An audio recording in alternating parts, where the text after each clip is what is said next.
Good day, folks. Good day.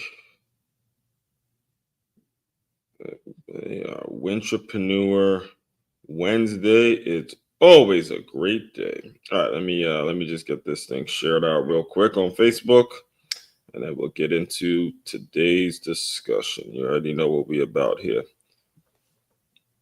I don't know why it's taking so long on Facebook.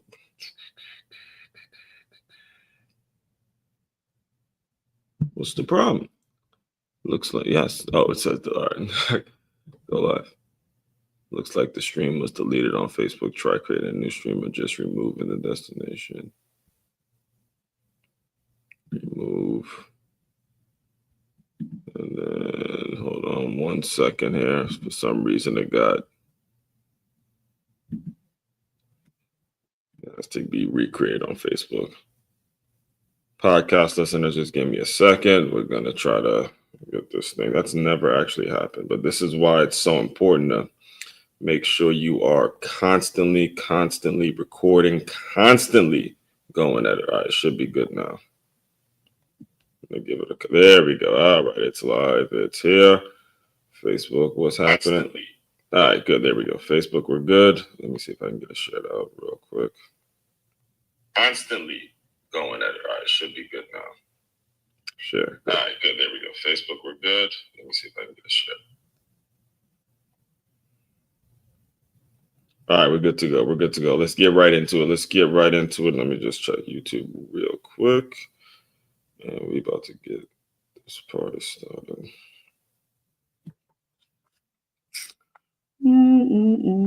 While you're at it, while you're waiting, if you're listening to this on YouTube, be sure to like, comment, share, subscribe, all that good stuff. We do this every single. Comment, share, subscribe, all that good stuff. All right, here we go. Right? Yes, sir. You see what the thumbnail is? You see exactly what the thumbnail is. Let me just tell you, it is one of the most rewarding. Also, all week we've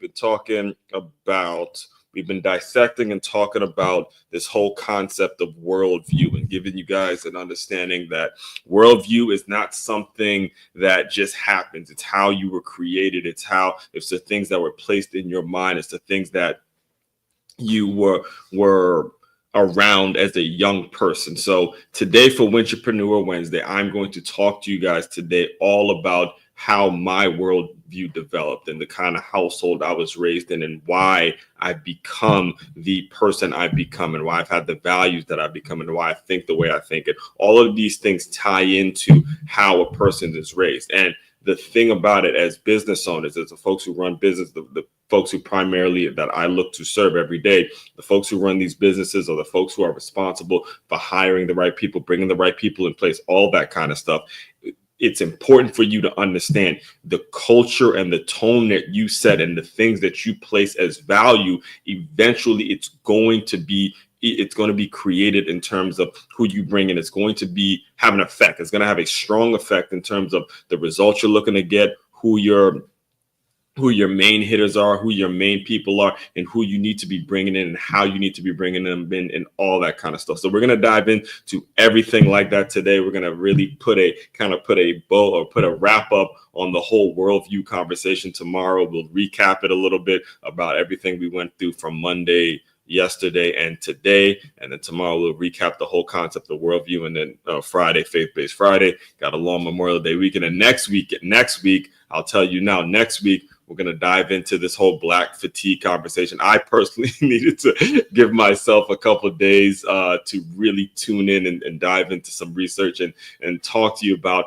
what the whole Black fatigue thing is all about, because it is actually something that is affecting businesses now. It's affecting the way you think. It's affecting the way the people's mindset. It's affecting a lot. It's affecting a lot of things. So we'll dive into all that. Before I get too into the topic, let me just make sure I introduce myself to anybody that's new to this world, new to this channel, new to me. First and foremost, my name, it is Aswan Cruikshank. I'm your one and only Move Swiftly speaker, former Division I college football player, and current 5-time, soon to be 6-time published author and educator. What I do, I create a whole brand, I create a whole business about taking the innovative teamwork lessons that you learn on the football field and aligning them with businesses and aligning them to business owners. So they have a group of employees, they have a staff that moves as efficiently as a championship, as a high school or a youth championship football team. The reason I make sure I make that point for you as a business owner that's listening in right now is you want your business more so like a youth or a high school championship team. When it gets to college and when it gets to the pros, there's a lot of politics that go into that. There's a lot of money involved with that. There's a lot of just who knows this person, who has this person. There's a lot of just unethical agendas being pushed at the collegiate and the pro level, which is something that if you keep up with sports, you can probably see the difference and understand what I'm talking about. When you're talking about building your business, you want your business more so catered to those high school and youth athletes, the way their mindset is, the way they're showing up to work, the way they're working together, and there's no money. No one's paying them to do this. They just do it because they love it. That's the mentality. That's the kind of mentality that you want in your businesses every day. So that's why I always make that distinction. There's a lot of speakers out there. There's a lot of people that claim to, I'm going to be a former athlete, or whether it's someone that's been in the corporate environment that can teach employee development, but very few of them are really, really targeting. Well, I call myself, I'm the only one. I'm the one and only person that's going to be able to teach you specifically how to make it so the business is moving like that championship high school or youth team. That's the distinction. All right. That's a big distinction, because that is where you really want people showing up every day with that passion, that eagerness, that hunger to them. All right.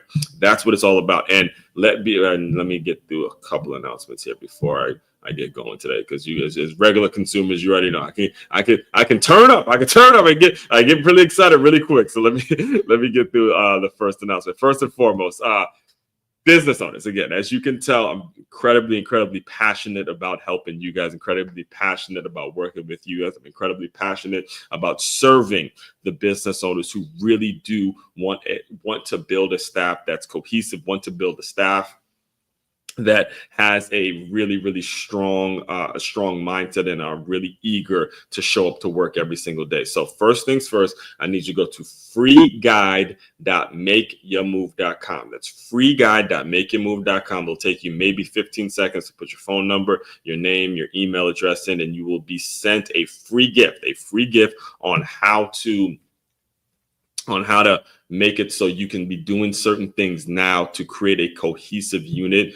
Basically, in a nutshell, it's basically a formula, a math formula that I put it into. All right. Very easy to understand. All right. Number one, you have to establish measurables. And then on top of that, you have to create a professional distance. Those are the two things that you need to make sure you're doing every day. And from that equation, you're going to start to create a productive environment. Those are the two things that you're going to need to have. I'll give that one to you for free. I have a whole lot more suggestions for you, but I'll give this one to you for free. Establishing measurables and creating a professional distance. That is the equation. There's no other equation that's going to work if you want to have a productive environment. I've been around a lot of business owners that have failed and have lost their business because they've missed these two things. They've gotten so comfortable and they haven't required the people that are in their business to make it so there's measurables and there's a professional distance. Those two lines got blurred, and ultimately the businesses went out of business because they didn't understand the importance of those two things: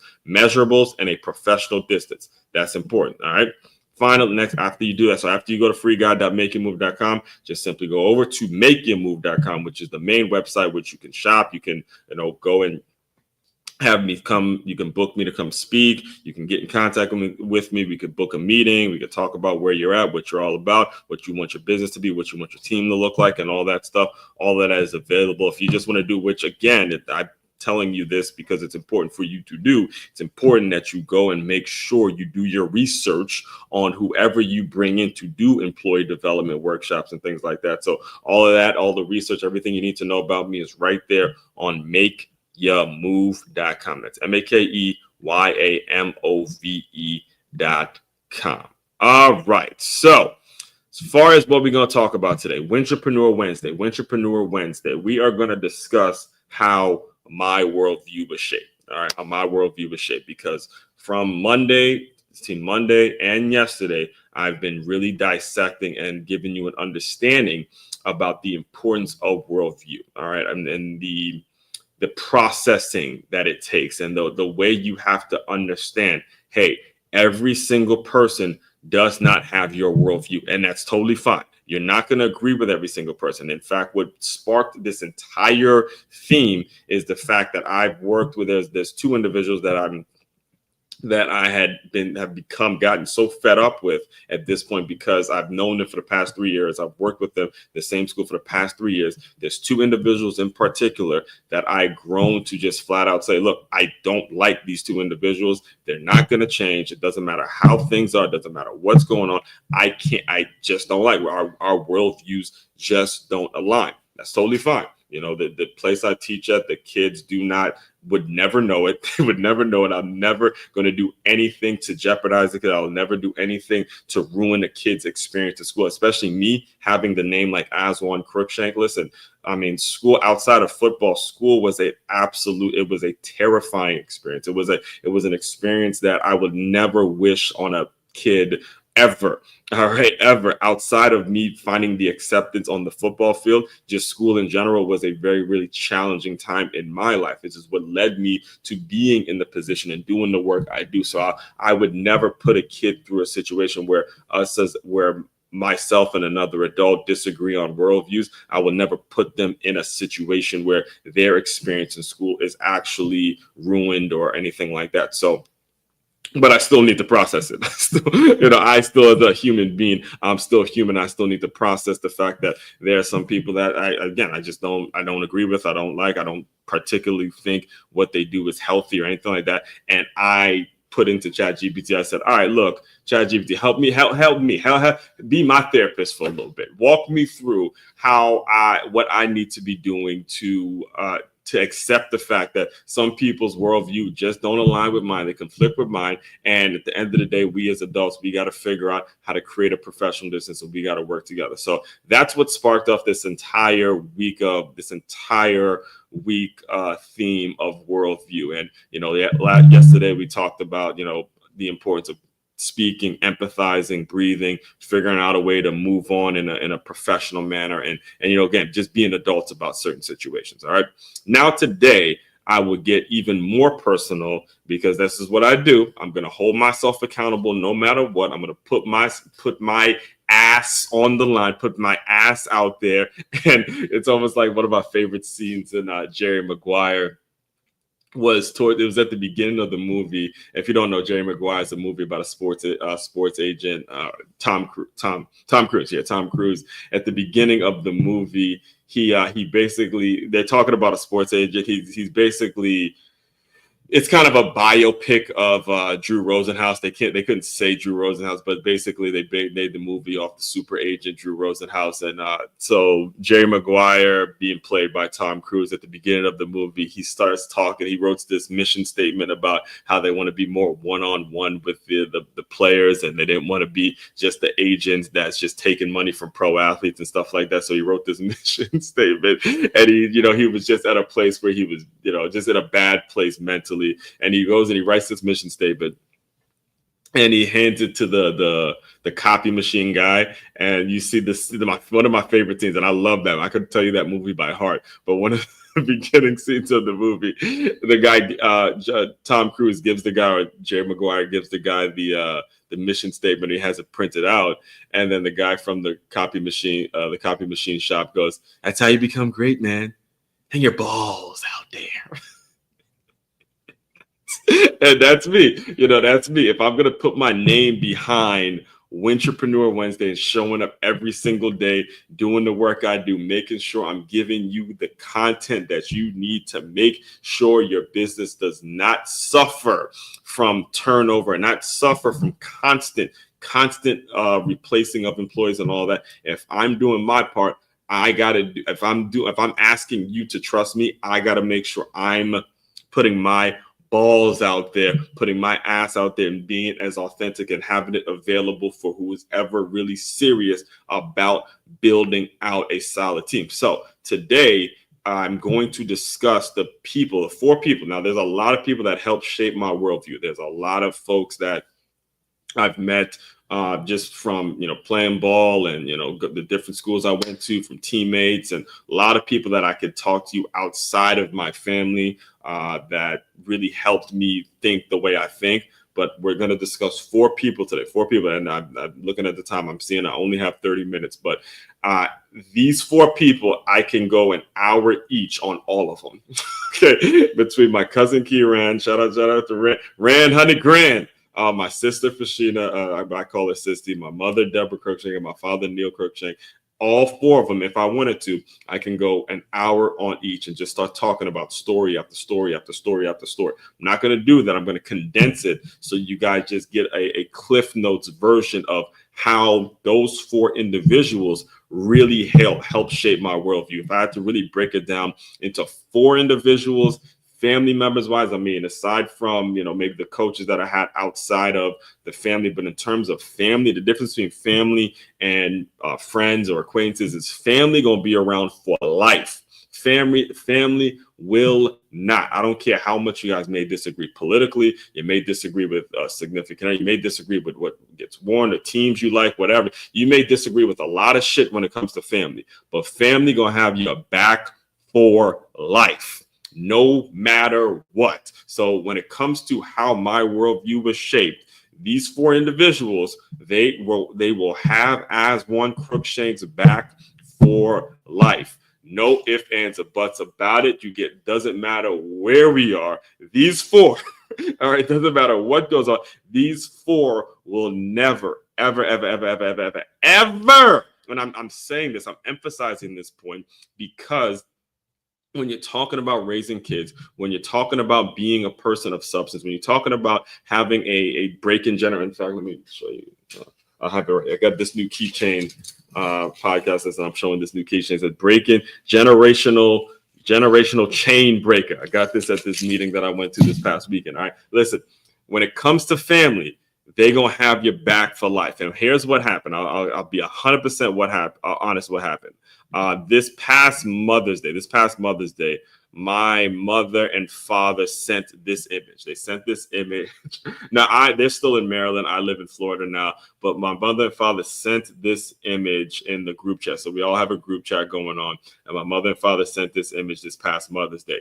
And let me tell you, I'm telling you from my heart, I saw my father. Again, my father, he's born in 53. I'll let you go do the math when it comes to his age. I'm not going to put his age out there like that. But when I see my father wearing a clothing brand that my cousin came up with, my cousin created, the Jumper Status brand that you're looking at, an urban wear brand.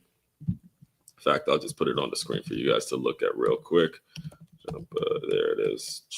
Status. It's the first thing you'd see when you go on when you just look up Jumper Status, his apparel, his brand, his company. When you see that, right, this sweater, I'm telling you, this is what I'm telling you. I'm telling you, if you're listening to this on the Move Swiftly podcast, just know I'm on jumperstatus.com.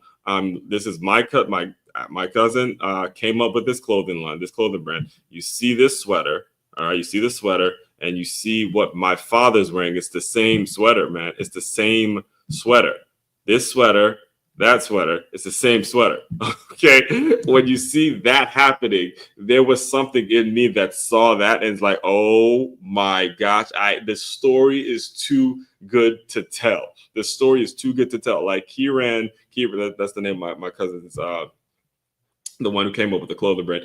He was he was the only family member that I remember growing up that actually played football outside of me. So, when it comes to playing football and sticking to the game, most of the time you're looking for a family member who may know it, who may be in part of it, or may know it in some way, shape, form, or fashion.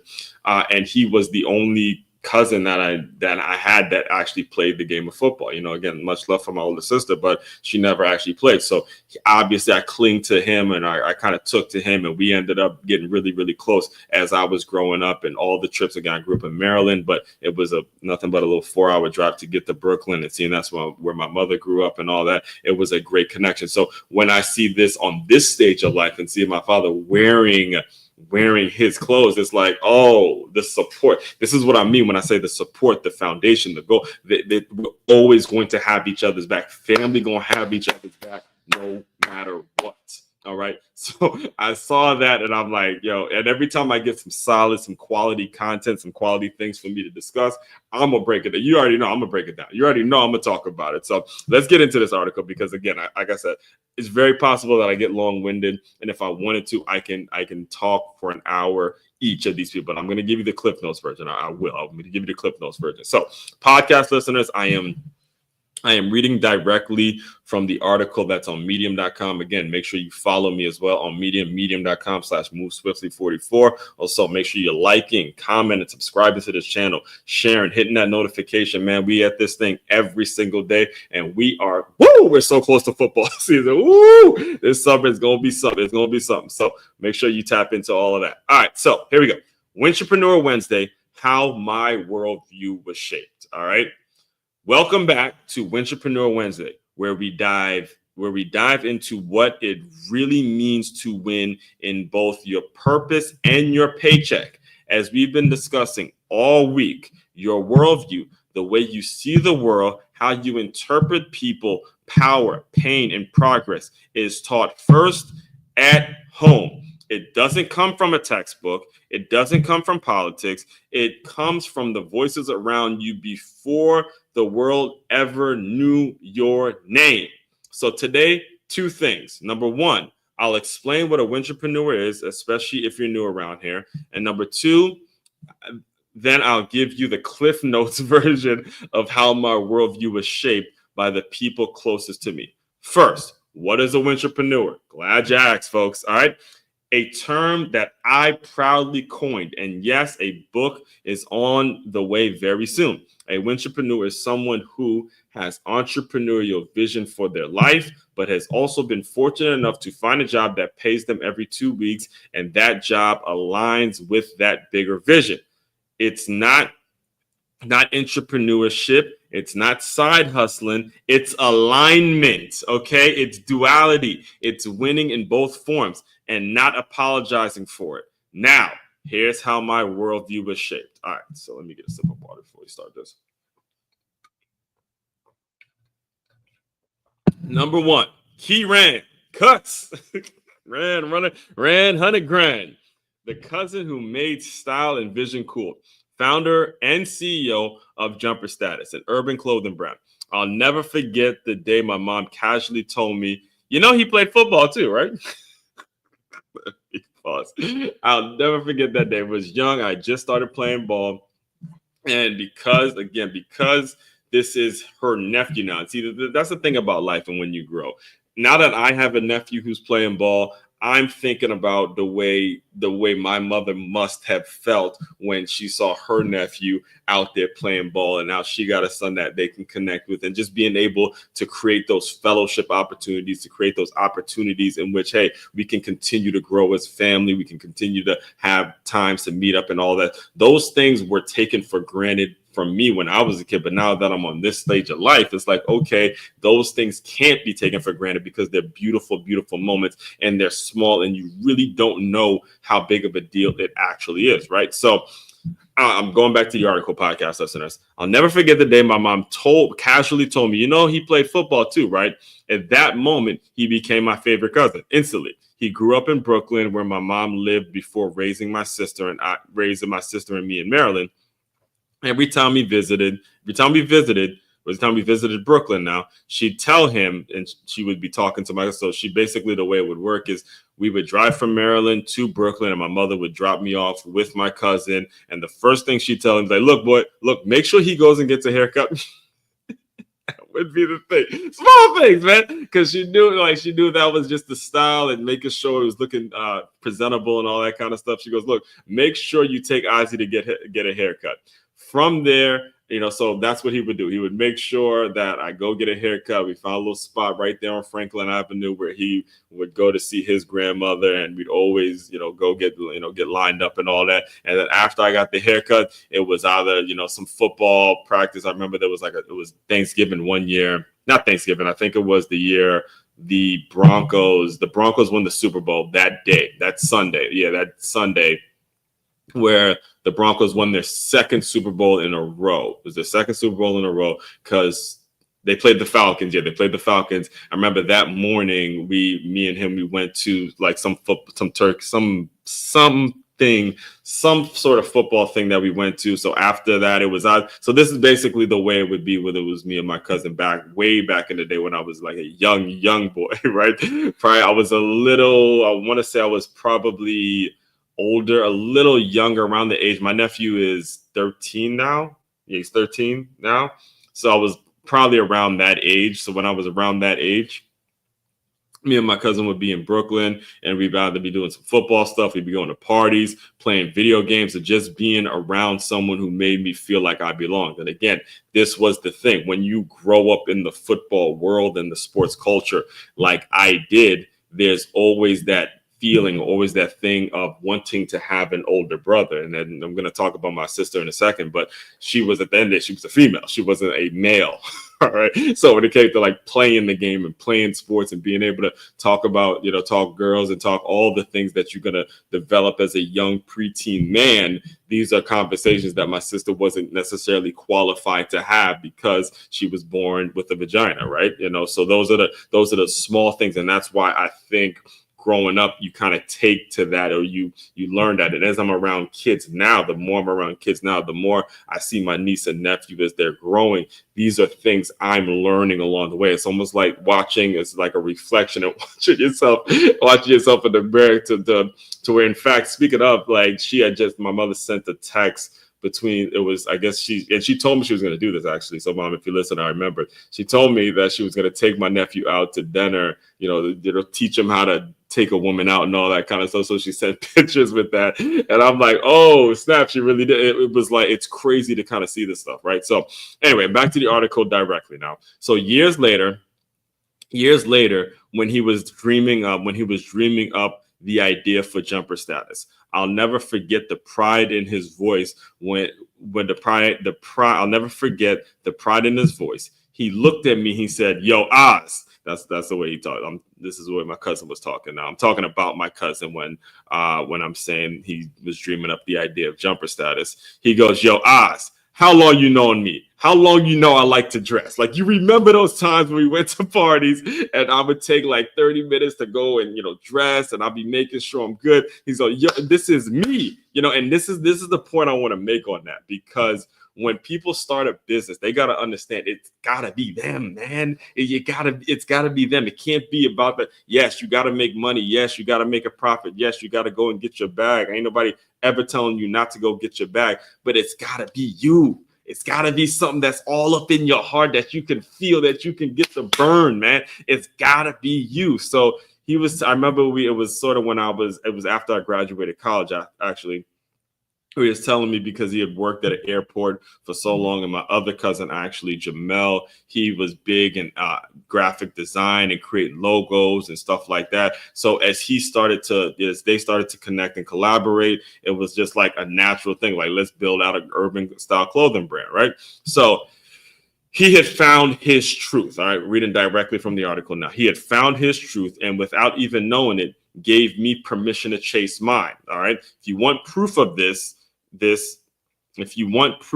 man is the real deal, watch this interview from a few weeks ago. So KeyRann, he did an interview a couple of weeks ago. I'm not gonna play it.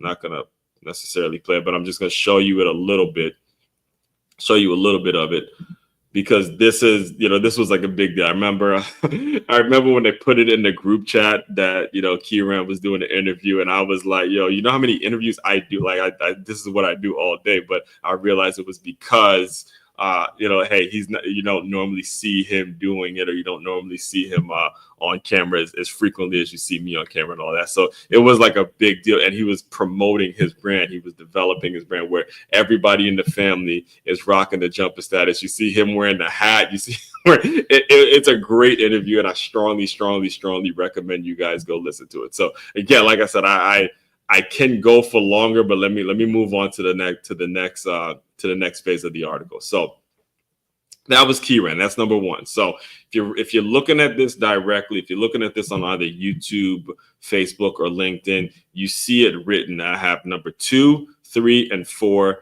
Fushena, Debra, and Neil Cruikshank, the foundational 3. All right. I put all 3 of them in one section, because if I was to attempt, and I'm going to do my best as I start to get into the stories about my sister and my parents, I'm going to do my best to condense it into the Cliff Notes version of it, because all 3 of them I gave my cousin his files, because the thing is with my cousin, you can see him on social media. You can go look him up. You can go, buy his clothes, and you can see he posts regularly. He's out there, because you have to do it from you have to do it if you're going to sell your clothes. With my mother, my sister, and my father, there's nothing online.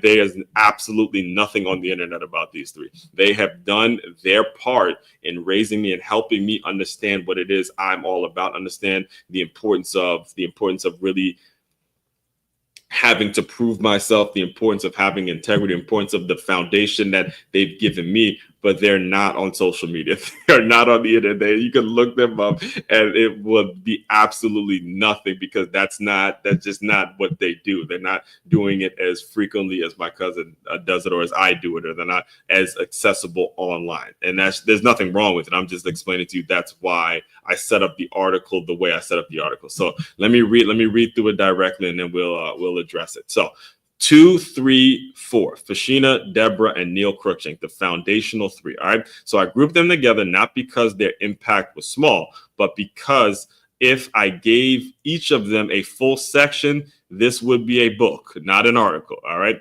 So here's what I took from each of them in Cliff Note clarity.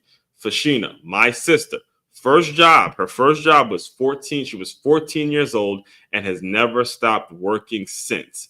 She once told me, never tell a woman you love her unless you mean it. Simple, direct, powerful. That advice hit me hard when I met the woman I now plan to marry, because for the first time in my life, I could say it and mean it. I can say it and mean it, not because I could tell a woman I love her, not because in my mind it's like, okay, if I got to say just to get laid, hey man, do what you got to do. Not that I've done that, but I'll admit to, I've said it back to some women just to get laid, but I've never said it first.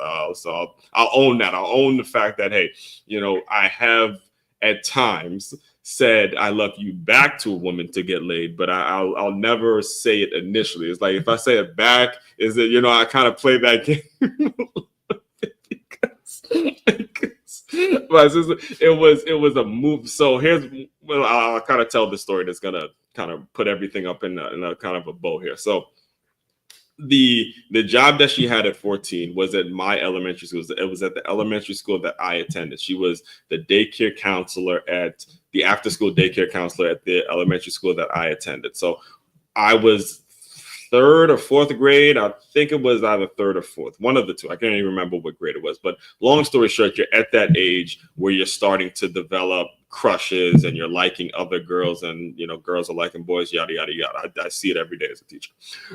And so what happened was, when she started working there, some of the girls that I went to school with met my sister, and then ultimately, because they met my sister, now they liked as one, quote unquote. So for the longest, I was like, shit, this works.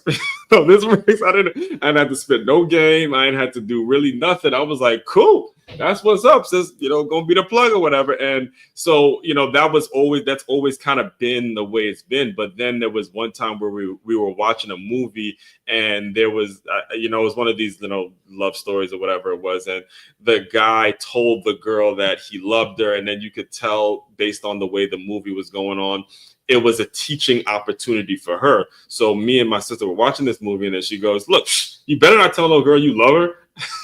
And this was the way her whole countenance changed, her whole mentality changed, her whole energy changed, because she said, look, if you start playing around like that, then you get real problems. In fact, I think it was, what movie I think it was? I think it was There's a Thin Line Between Love and Hate, with Martin and is it Pam Grier or Martin starred in it, and oh my God, the names, man, this was so long ago, I can't remember. But I know the movie Love, There's a thin line between love and hate, starring Martin. I think Bobby Brown was in that movie as well, where he started telling, the plot of the movie was when he told the girl he loved her, and he didn't really mean it, and he almost she damn near killed him.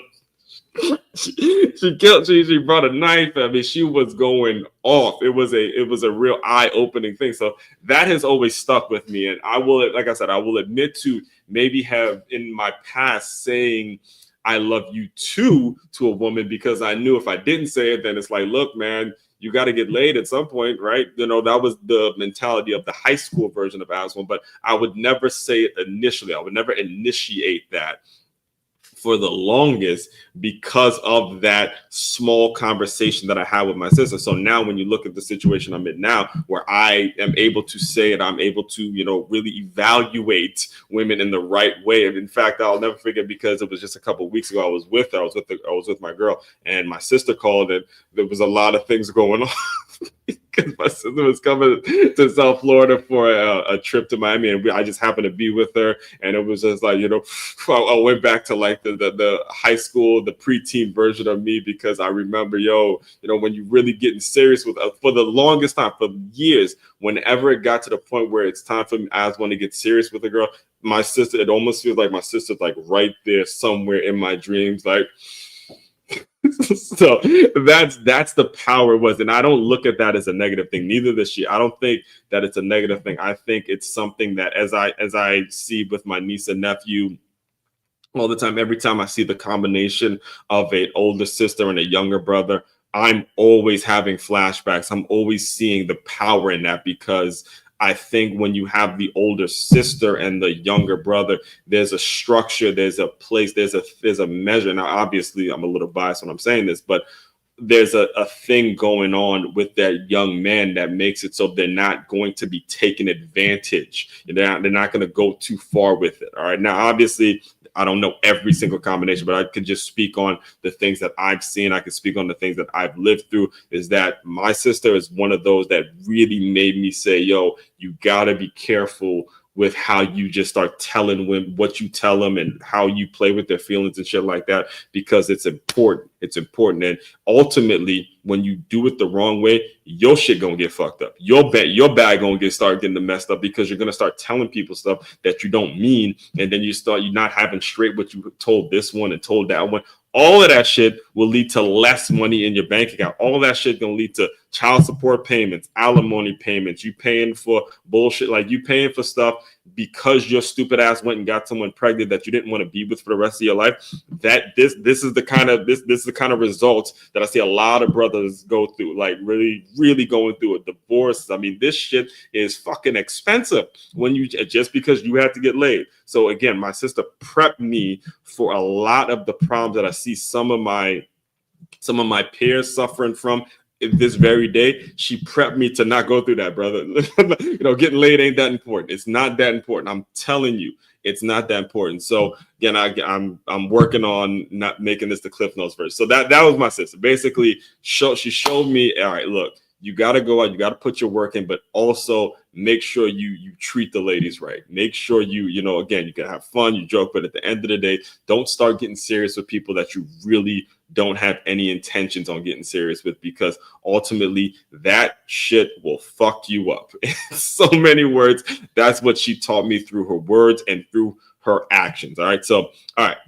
Debra and Neil, my mother and father, where are we at on time? All right, 38 minutes. Like I told you, I can go on and on about this. So I kind of put them two together because I'll read directly from the article and we'll address it. So back to reading directly from the article now. This week's topic, worldview, was inspired by them. Why? Because I was talking about this earlier. So because on Mother's Day, they sent a photo in our family group chat of my dad wearing the Jumper Status sweatshirt. That moment said everything. So let me sum it up. I'm going to sum it up for you guys. All right.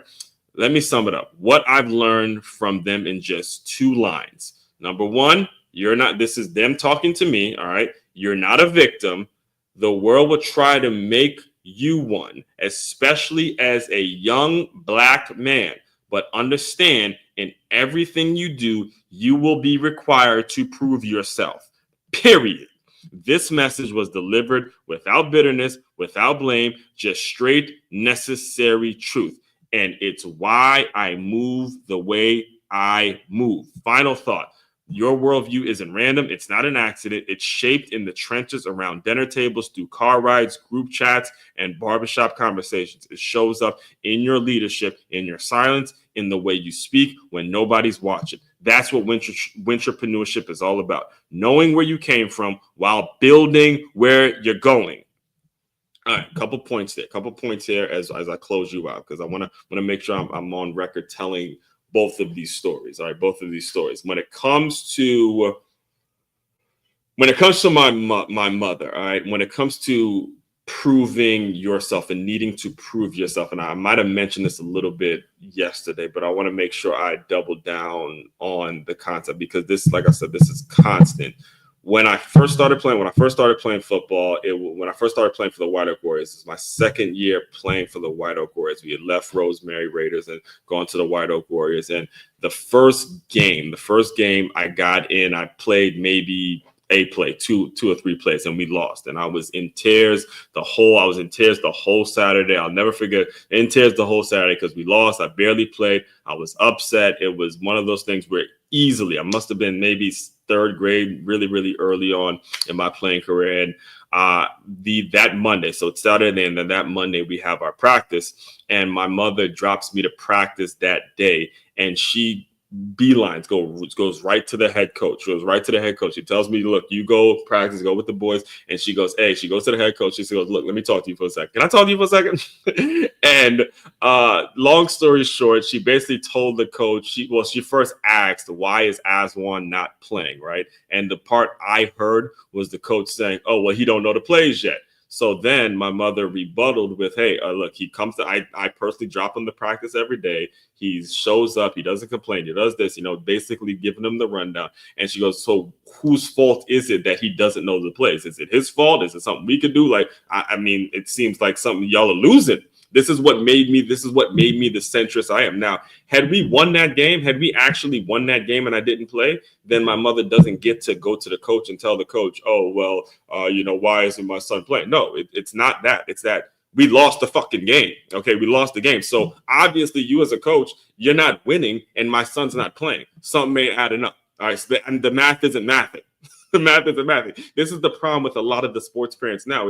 It's one thing if your son isn't playing and the coach is the team is actually winning. No, the difference between what my mother did was my mother was like, look, the teams are losing. We lost. We got our ass kicked and my son didn't play. So the math isn't mathing. All right. The math isn't mathing. There's something you're not doing as a coach. I swear to God, and I will never forget this for the rest of my life. The next game, I started the game. We won one of two games that we won that season. All right, one of two games. We were horrible that year. We went 2-6. We won one of two games that we won that year, and I will never forget the smile and the handshake that my mother and my coach had at the end of that game. It was a smile. It was like, oh, he was good to listen. I didn't give a shit. Listen, teachers and the people that outside the football world that tried to reach me after that, they were not matching up to that. that head coach and that the mother I had, that connection they had at that point, there was no matching it. There was no match. Nobody could reach me. I was like, look, it's football and nothing. Because that I loved. I enjoyed it. That was how you handle your business. That's why to this day I get so fired up. I get to the point where I have to walk away when I see mothers not sticking up for their young black kings, not sticking up and saying, hey, we're going to take some pride in our shit. If anyone knows me, they know that's the one thing that drives me fucking crazy is when I see young black boys being persecuted when we're busting our ass. And they got, they're in situations where they can't even have their own mother stand up for that. That's bullshit. That's just bullshit. Okay. I'm getting long-winded on that one. I told you I can go for hours on that. Let me get to my father. This story. I'll close you I'll kind of attempt to close you out with the story about my father, because again, there's so much there. And what inspired today's show was the fact that he went, and this isn't his nephew directly. He's married into it, and my cousin's my mother's nephew. So it's not, it's not his sister's son, right? So he just shows that just clearly shows how much he's willing to support on that end and how much, support he's willing to give when he actually understands something. That's number one. Next thing that I'll close you out with this, because that gives you just kind of a example, a shining example, a brief example of what it's all about. But when it came to just me moving here, all right, now I'll tell you, my mother tells me all the time, I'm just like them in it that, look, when you start clashing, you start clashing. So me and my father, we done gone at it. We done gone at it to where there were points where it's like, you want to go at it, we can really go at it. So we went through a period there where there weren't pleasant conversations, where we were going at it pretty hard. It's like two of the same people just at it for like just really going strong-headed individuals going at it, right? That's kind of me putting it mildly. But anyway, I was still living in Maryland. I was 26 or something like that, 26 or 27. And he had told me, all right, look, it's time for you to start paying rent every month or whatever. So I did it. I just paid it or whatever to, just do what you have to do. If you're staying there, pay rent or whatever. So anyway, when I first moved to Florida, I didn't, you regular listeners didn't know where I was going to stay, didn't have a job offer, didn't have any, just decided I was going to drive out in the middle of the night and start building my life out in Florida. What he did is the rent that I was paying monthly for that last, 3 or 4 months that I was in Maryland. I can't remember how many months that I was paying. But he saved it. He saved it and he sent it to me so I could use it when I was first looking for a place to stay out here in Florida. So that's, again, doesn't matter how crazy I'm not. And I get accused of the same thing now when I'm dealing with the kids, or how psychotic we may seem. At the end of the day, our heart is always in the right place. It's always about, hey, how do we help build this one? How do we help create this? How do we help do this? And our tactics are a little bit out of, maybe a little extreme. I'll say it like that. We're a little extreme in terms of our delivery, but at the same time, the heart is always in the right place. And that's what I inspire you guys to do. I'm not here telling you that the people that were in my life that helped shape my worldview, they're not perfect. I will tell you that. They will tell you that. If that was to bring them on, they will all tell you the same thing. They're not perfect by any means. But what I will implore you and I will encourage you all to do today is make sure that your heart is always in the right place. Because when your heart's always in the right place and you're always looking to build and you're always looking to be productive, eventually folks are going to understand. Eventually you will land on wherever it is God is taking you. And I will close you out with this. Pastor Aswan, Preacher Aswan, going to come out on this one. All right. God's dream and God's goal and God's focus and God's plan for your life is bigger than whatever it is you have planned. All right. Whatever goal, whatever thing it is you have planned, God has a bigger thing in store for you. So pay attention to it, focus on it, lock into it, and make sure no matter what, your heart is in the right place with whatever you do, especially if you're talking about how you're raising young people and how you're going to build for the future. All right.